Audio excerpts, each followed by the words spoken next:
Hey, Magic Weaver. Welcome to the latest episode of the Chaotic Cauldron. I am your host, Alyssa Lilly. And I am Tara Webb. And today we're getting magical, like super fucking magical. We're going to be touching on ominous isn't the right word, but just the pure magic of Atlantis and Lemuria. I'm saying that right, Lemuria? I think so. Yeah. And this is a deep topic and there are so many layers. So just prefacing that we are just going to be touching the surface because there's so many different beliefs. There's just so much here that we so many rabbit holes. I don't even think we could cover it in a year. Like there's just so much. And I think now that I'm realizing that's kind of what a lot of our Chaotic Cauldron is about. It's just a lot of rabbit holes. and also just, we touch the surface of things, hopefully, so you can dive deeper. So like you have a very brief understanding like us, and then can go further if it's interesting to you, I think. Yeah. See if it piques your interest or if there's a specific rabbit hole, and let us know if there is one that you go down because we want to hear more about it. Yeah. So let's think about the difference between Atlantis and Lemuria, right? Because everyone's heard about Atlantis. Atlantis, yes. There's even a movie about it, and like great movie, by the way, super underrated. I love it. It's just like the more well-known thing, right? Mm-hmm. And the idea is that it sunk, whether to protect itself from destruction, whatever, or, volcanoes happened and it got destroyed that way. That's the general belief. And society would say, like, the more common thought process around it is that it was mythical, right? There's some beliefs that it's true and like that kind of thing. Lemuria is not as commonly known. It actually the awareness of it came after Atlantis. And so people thought like Atlantis was first, and technically Lemuria would be before Atlantis. Yeah. I'm trying to go through I thought you said that Lemuria and Atlantis were coexisting at the same time. Yes. For briefly, but Lemuria came first, and then Atlantis, and then Lemuria came, or Atlantis came near the end of Lemuria. Yeah, and it's interesting, just the brief things that I found about it. There's one thought process, and this is fascinating because it gets to the idea of where our world began. And a lot of people think that, within Lemuria, that there's a lot of star seeds. And when we use the word star seeds, for those who don't know, is the beings, souls, who came from outside this planet, essentially. Aliens, you could say, star people, like what's the big star constellation, or the one that people talk about so much? Sirius, is that it? I feel like I have no idea. There's one where where they that. come from, right? Like from the star seeds, like this huge one. It's Alpha's. It's an A word, but like you come from that to this planet. Essentially, that's called a star seed. And so the thought is like the conscious beings, came from out in the universe to this planet, and created life here, per se. Okay, so Lemuria was like the original place they started, and if you want to think back, think close to like I'm trying to think, because they say it's technically around where California is, like in that water over there, in between California and like the Russia, China, India area. Okay. Like in that spot somewhere. And I think I'm a little fuzzy on like my ancient geography. There is a land bridge over there. I think that's where Pangea was too, right? And like how it was all connected, which is important because when that goes down, the people from that shifted over into like California per se, like into those areas kind of thing, from what I'm understanding. So they were over there. The thought process is that there are some beliefs that God, the beings of gods per se, are like lizard people, alien lizard people. And especially when it comes into Atlantis, like the people were created as like slaves per se. And I don't know if it's like, I guess it's slaves with the idea of Atlantis. But the huge difference between Lemuria and Atlantis is more of the technological of things. You know, like you even see that in the movie of just all of the technology they have. You know, it's more of the mind kind of thing. Lemuria is more of the embodiment. That's so funny. It is, and more of the because also the belief is that they tapped into like the chakra system of the earth and like the grid lines, and had connections with where the deserts are, and like, you know, those pivotal points of where things connect, and that's how they were able like to communicate and transport and like that kind of thing. That's a lot right there. It's already like 50 rabbit holes. It's fine. Yeah. And then Atlantis, over in the Atlantic Ocean, if you look back at our past life, we just did a past life weaving magic episode, and I kind of show on that where Atlantis is supposed to be, and it's like over there around the Bermuda Triangle kind of, and around move my hands over here, like Europe area, over in the Atlantic Ocean. So it's funny because, you know, Atlantic and Pacific, almost those like two embodiments is what I kind of think of. Mm-hmm. And we learned that Lemuria is thought to be near India and Madagascar area, which we talked about in the episode, which is more spiritual, and it just makes sense. Which I also found the reason it's called Lemuria is because of lemurs. It actually comes from the name lemurs, which are more found in Madagascar area. Okay.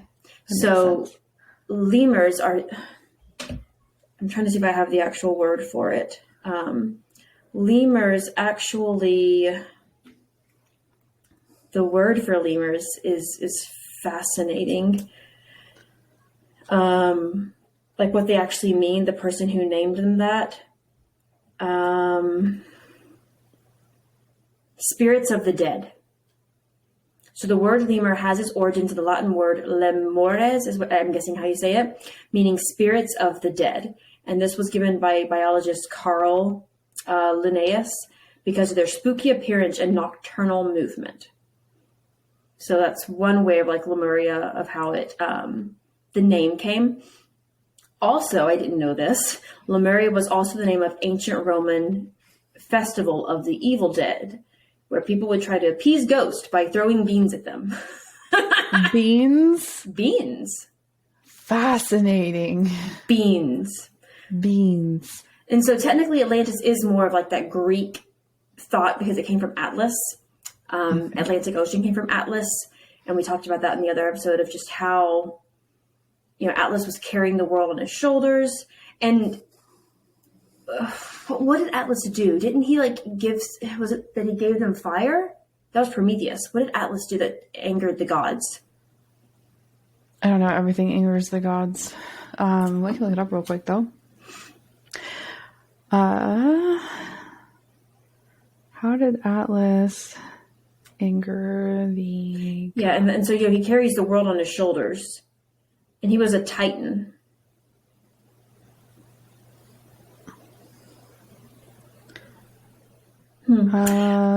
Condemned to hold up the heavens or the sky for eternity. I think for leading the Titans in their battle with Olympian gods. Yeah, just the fact that he was a titan. Yeah, how dare. I know, that because he came before. And so he has to hold up the heavens or the sky for eternity. Which makes me think of just, maybe it's a weird way that my mind goes to it, but of like when you're holding up the heavens, it's a lot of mental strength, and like the way Atlantis is perceived is just the ability of using your mind to manage things, to communicate and that kind of stuff.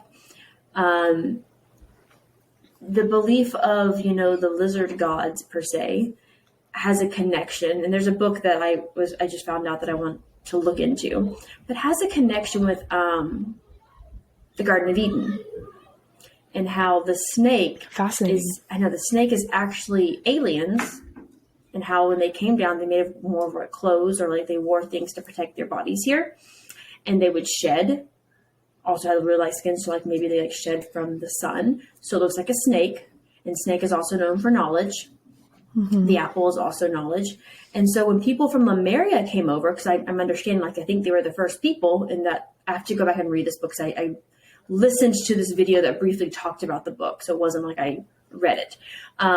They came over to tell the Atlanteans. I'm trying to like pronounce what that is. Yeah.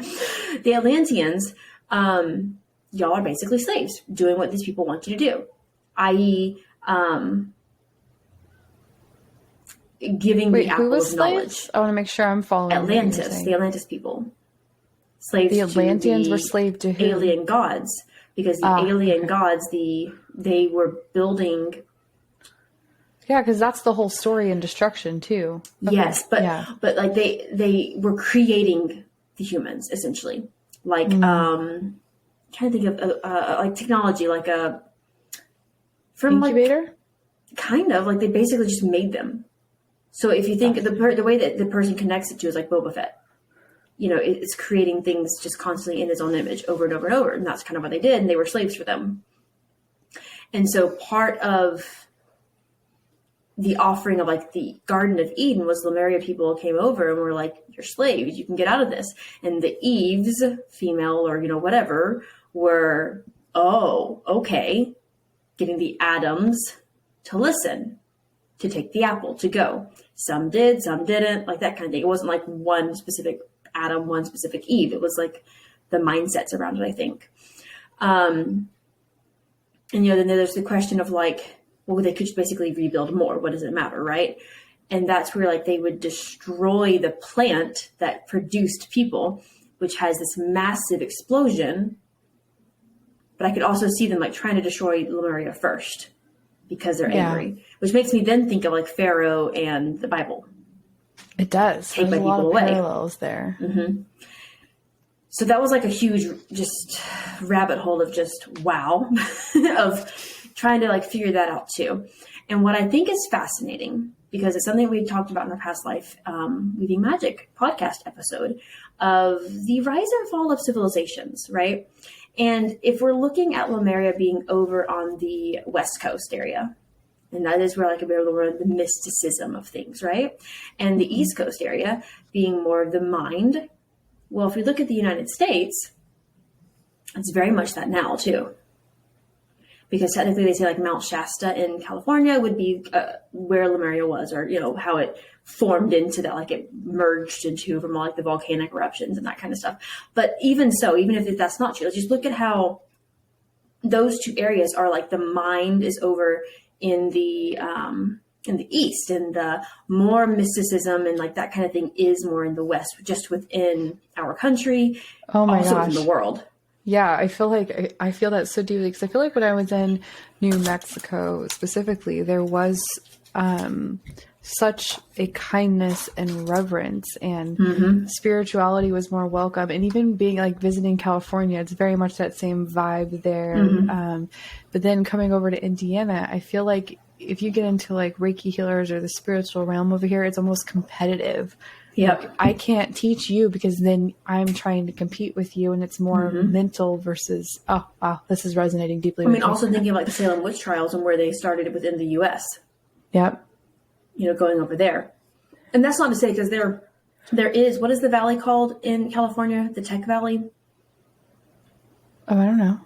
It's like where, I think it's where a lot of tech companies are. There's a valley. I mean, it's not to say that tech won't exist in California and spirituality no, but like there is a huge East. valley there, because it's like where a lot of tech started, you know, like Apple and Google and that kind of thing. Yeah. But also those kinds of companies, if we look at a lot of the inventions that have come out, it originally has been for the good. You know, technically, something I heard yesterday is light bulbs are supposed to last for years. Just a light bulb that has been lit for like hundreds of years and they stay lit, because it's electricity. But they all made a pact, a contract, that they would make our light bulbs like shitty to be able to break faster so they make money. Because if not, is that real? Is that a real thing? That's what I've heard. Wow. But I mean, there are light bulbs that last forever. It's electricity. Electricity never goes out. So if you make the proper container for it, yeah, it can hold forever. But the ability to make money. Also look at the, is it the inhaler? The person who invented, there's some medicine art, if it's the inhaler or if it's, no, I think it's the diabetes one, isn't it? Something where like he specifically did not want it to be used for money, like he wanted to be so cheap, and now it's extremely expensive. And are you talking about insulin? Yes, insulin. Yeah. The maker, the person who founded that was like, it's meant to be for everybody, and now it's just extremely expensive. It is. So a lot of these inventions, I think, start more of the giving and then adapt to like being controlled. Hell, even the thing you stab into your legs when you're having an allergic reaction. Mm-hmm. What is that called? EpiPen. EpiPen. Even those have gone up in such an extreme cost. It's wild. Mm-hmm.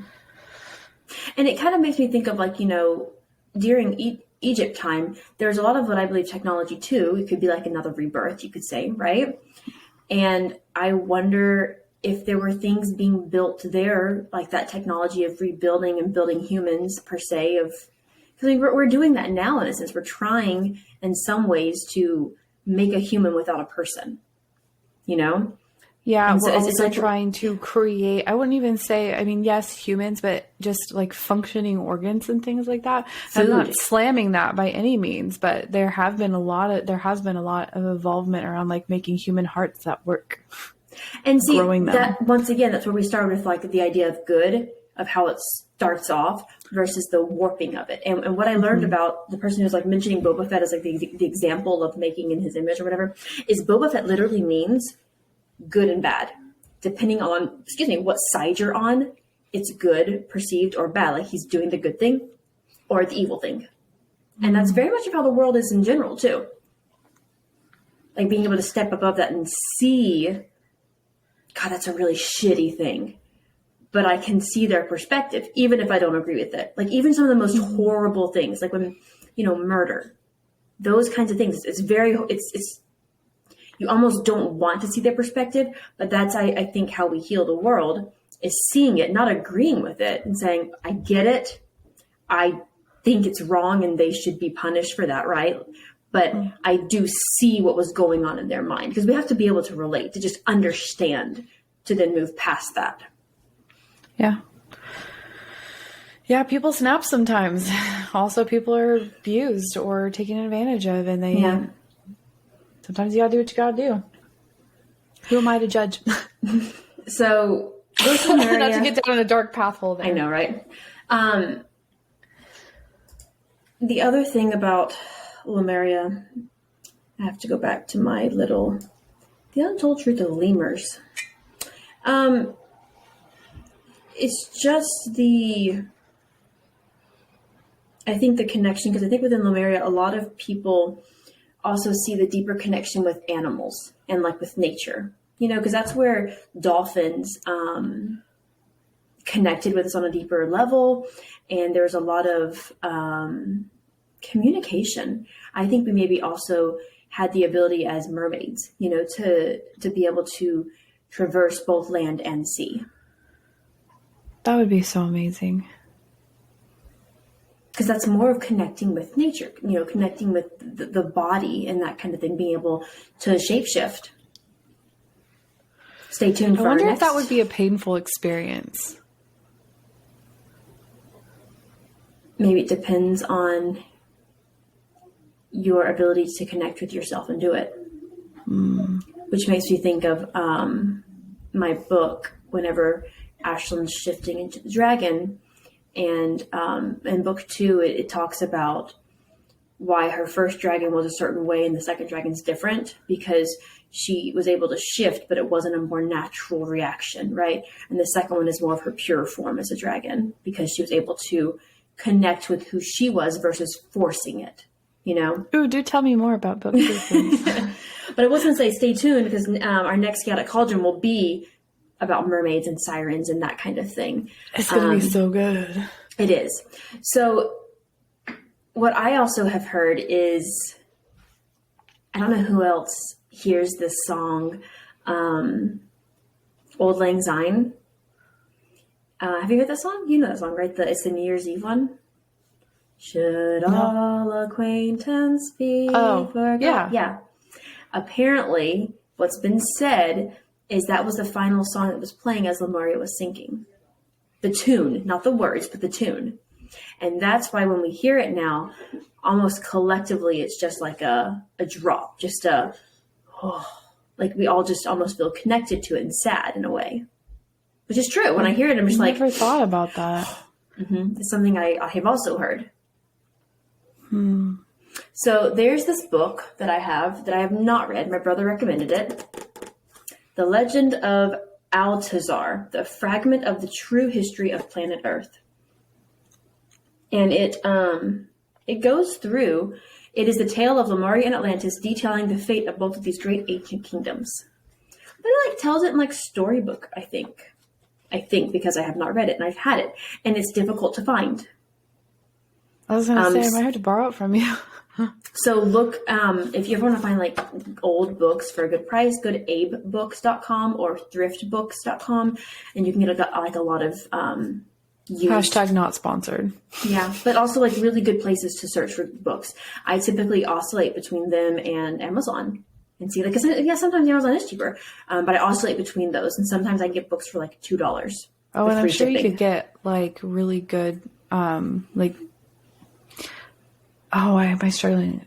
Textbook style, like learning and in that way. I think those are really good resources to find. And that's where also I would find some of my Ayurvedic texts.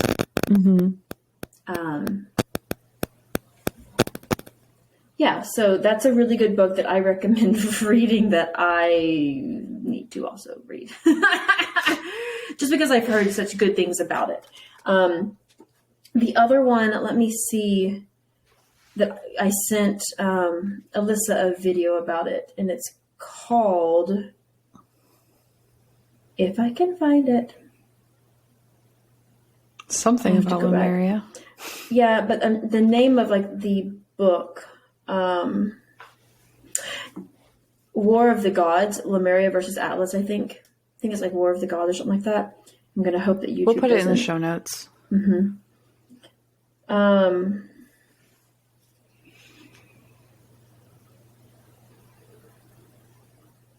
But it's basically the book kind of goes into ancient Egypt's serpents were called the brothers of rebellion and that kind of thing. And serpents have a bad rep. Yes, because if you think of serpents, if they're the brothers of rebellion, they're always kind of fighting up against things. And that's kind of the idea of, Satan was the good guy versus the bad guy because he was just trying to give knowledge. So it's like instead of it actually being Satan, it was aliens or whatever, like that concept of it. I mean, even the Lemuria versus Atlantis feels like that. Like Lemuria housed Satan, and then Atlantis housed a godlike entity that was actually not good. You know what I mean? I don't know. I don't know if that parallel. I don't know how to communicate it in words. Yeah, and whenever I did my past life stuff in Lemuria and Atlantis, there's just a different feel about it. Like Lemuria feels very freeing to me. Very much of like you could just basically tear off your skin and expose your soul and just be accepted for that, right? That's the way Lemuria feels. Especially since it's the idea of it coming, like being the first starseeds. Like they didn't know, I'm sure they had to at some point put quote unquote skins on. There's also the idea, let me pull this up because it goes back to the Aryan race, which is the Aryan race, which is, the Nazis took the Aryan race as like the big thing. Oh, so I didn't realize the it was Aryan called race. That. Yeah, the whole reason the Nazis kind of like they found out about the Aryan race, and it's like blonde hair, blue eye, perfect people or whatever, and that's how they ran with the ideal of that being the perfect people. So there's this person called Helena Blavatsky's Evolution of the Human Race, and she called it the 7 root races, which are different stages of human development across time. So the 5th one is where humanity stands, is the Aryan race. and it's not meant to be what the Nazis took it as like blonde hair and blue eye transformed race. it into. Of course, they made it into something. But it's undoubtedly the first one was the Polarians, ethereal, non-corporeal beings who produced asexually like amoebas, which makes sense if you're coming from outer space. If you're coming from somewhere else and you're here. The second race were the Hyborians, who lived at the North Pole, which was tropical at that time. Fascinating. And reproduced via balls of sweat. I'm sorry, what? Like they drip beings? Or like took one ball of sweat and the other and combined them? I don't know. Just working out real hard and making little babies. The third are the Lemurians, and they were a 15-foot tall, four-armed hermaphroditic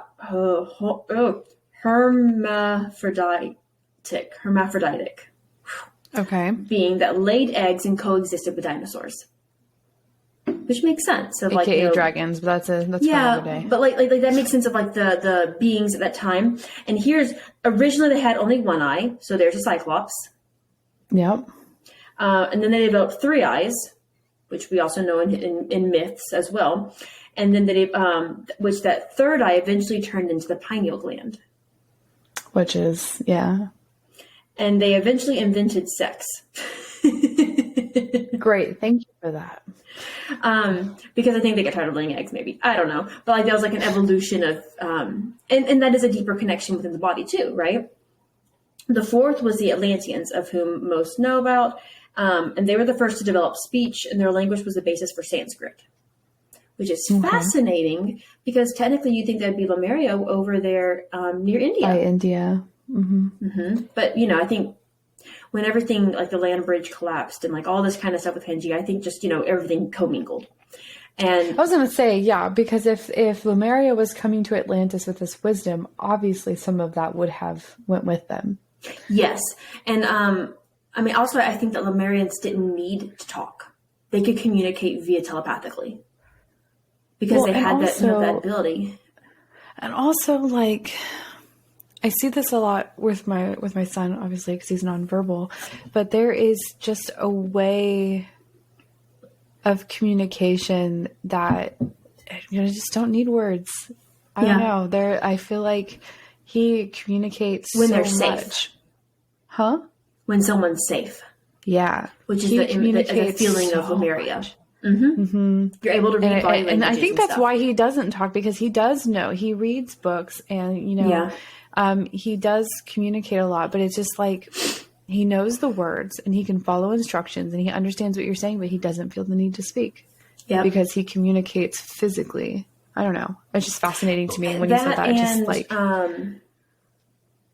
if they existed around with the dinosaurs and that kind of stuff, those were non-talking beings too, in some ways. Yeah. And I'm sure they were able to communicate with him. And I can only imagine how those the star seeds, when they came, like how they communicated, because math is a universal language, numbers and that kind of thing, numerology and stuff. It's easy to understand that versus language is just ever shifting, or light language too. Yeah, that's something we haven't discussed. Well, and I feel like language creates this division and in sections of, we have people who speak English here and people who speak this here and people who speak that there. And then now there's a division in the collective versus the universal language of just communicating. I don't know. Well, and that's also the belief of the reason that we communicate that way being either the Temple of Babel or whatever else of, the lizard gods around the time of Egypt. There's another one.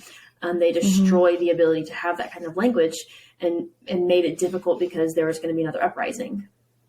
So that's like, another reason. And we've just kind of gone with that.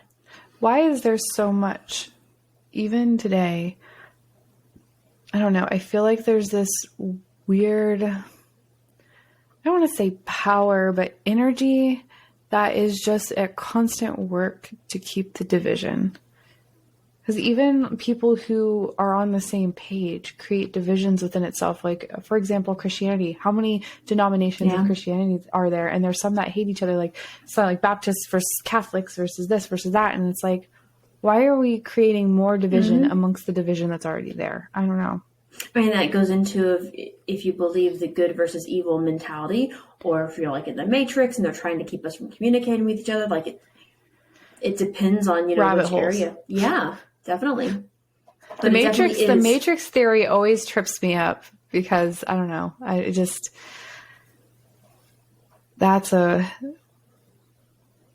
There's nothing you can do to prove that. It's just a weird reality to try to like wrap your mind around. Mm-hmm. It is. It's funny because they also say they were also evil wizards, the Atlanteans, which is why they had to be destroyed by a flood. In the Bible, the flood, or also just Atlantis sinking, based off of volcanoes or technology or the atom that they had back then. That was a huge explosion.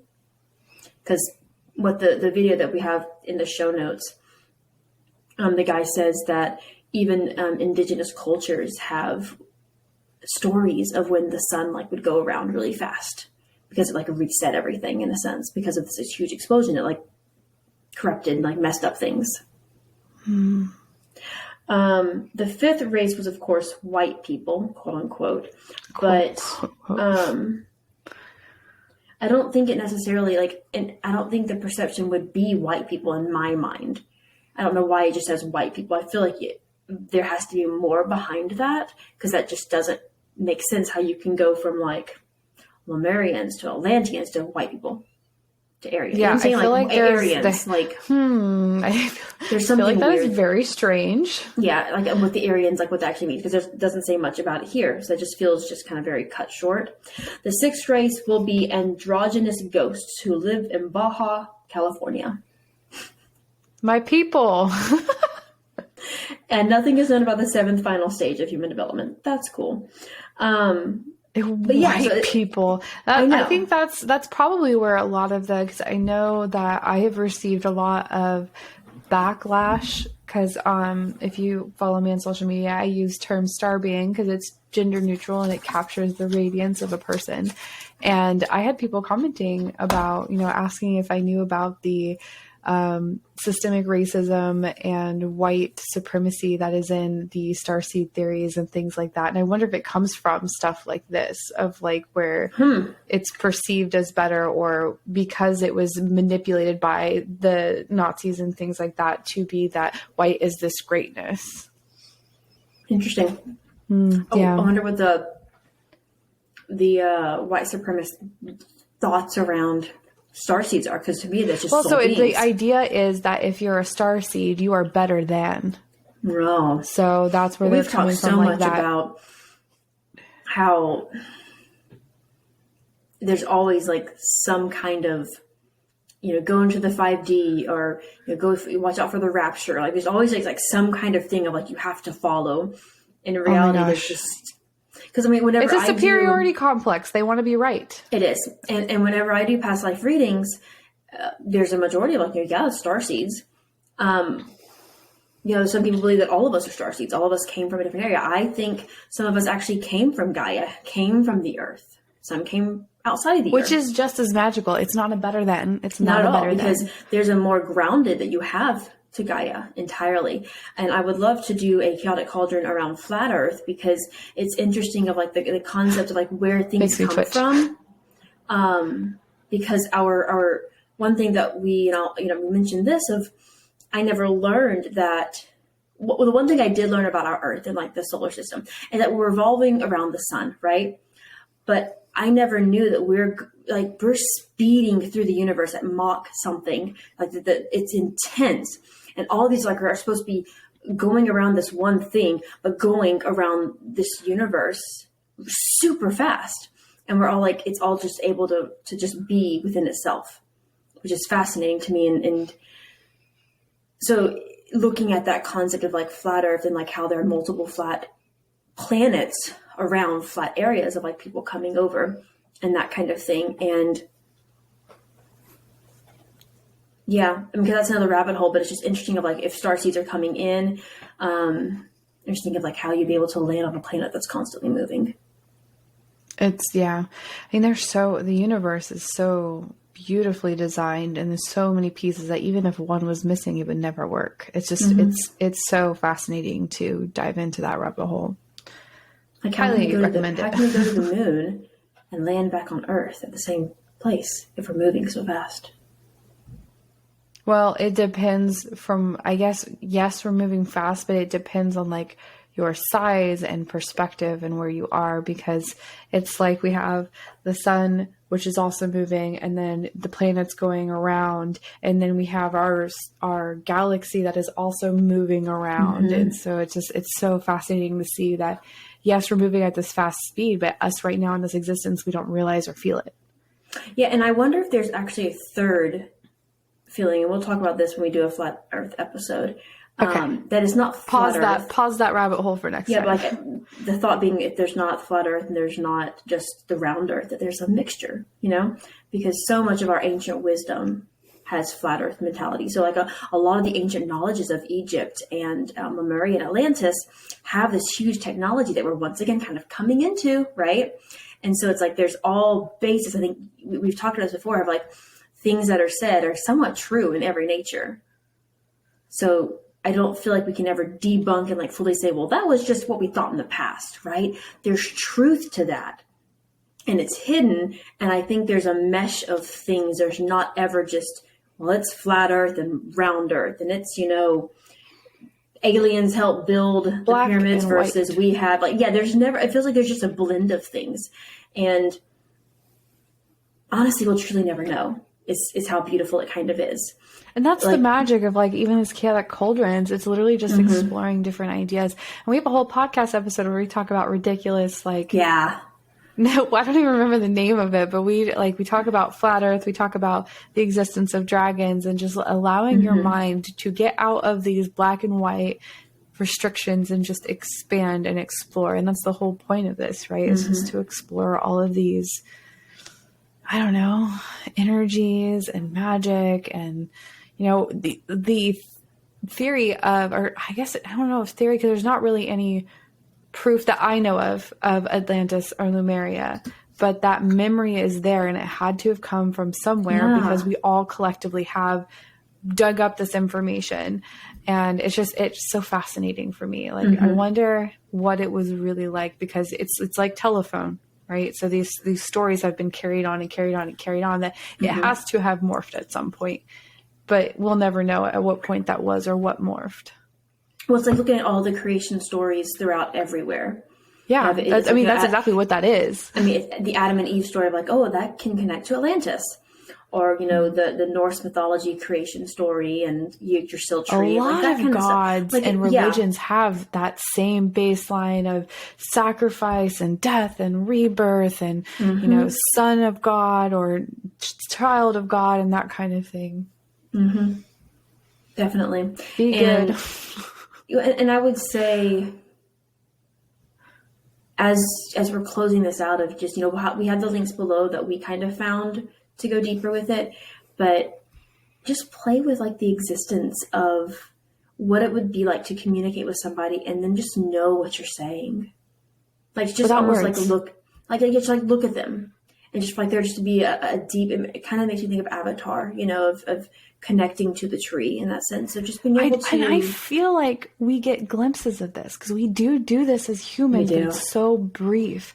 Like, I have moments where and it's weird. And Sean and I, my husband, I will thought I said something and not say it out loud and realize I didn't say it out loud, but he will answer me. And it's like I said it out loud. So that communication happens. And it's not a one-off thing, because it's happened several times to us. It's happened between you and I too at one point. Oh, yeah. People who get close and connected. And you have to, once again, as we say, suspend your belief and allow yourself to not have to think of the rational, like there's no way that could be true. Like that mentality of, no, everything's possible. Oh, and I mean, do you remember that game we played? We haven't done it in a while, but I feel like we were always pretty creepily accurate of when I would text you, like, what am I eating right now? Oh, yeah. Or what color am I looking at right now? And we would go back and forth just to see how connected we were in that moment. And it's just crazy to see, oh, damn. Okay. And that's like a small taste, right, of what our brain is also capable of. Mm-hmm. So I feel like the Atlanteans and the Lemurians had different ways of connecting to their brain. One had more of the sensual, being able to connect to their bodies, more present with the earth, which is fascinating if they were starseeds. And then Atlanteans, we're going to leave that there. Atlanteans, the more technological mindset maybe, but being able to like just create and just stem and, just have all these amazing ideas to go further kind of thing. Mm-hmm. Well, tune in for our next one about mermaids and sirens, and let us know your thoughts below if you feel like you came from Lemuria or Atlantis. If you feel more connected to one or the other. And your beliefs on what actually happened, because, Atlantis could be in the Bermuda Triangle. So let us know below.